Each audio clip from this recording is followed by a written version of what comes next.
how to add a pin to your Roblox account in 2024. Now, the first thing that we'll need to do here is click on the gear icon in the top right, then go into settings.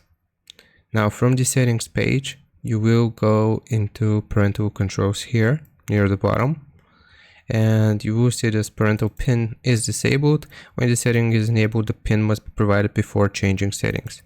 So if we toggle this on, then it will ask us to create a 4-digit pin here. So for example, I will create one like this, and we'll need to confirm it.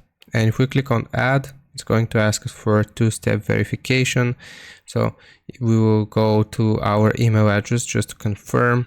And basically after we have confirmed or opened up the email from our entered the 6-digit code that we received on the email, then that will create the pin here for us. And that's how you do it. I hope this helps you out. Leave a like and sub, and I'll see you next time.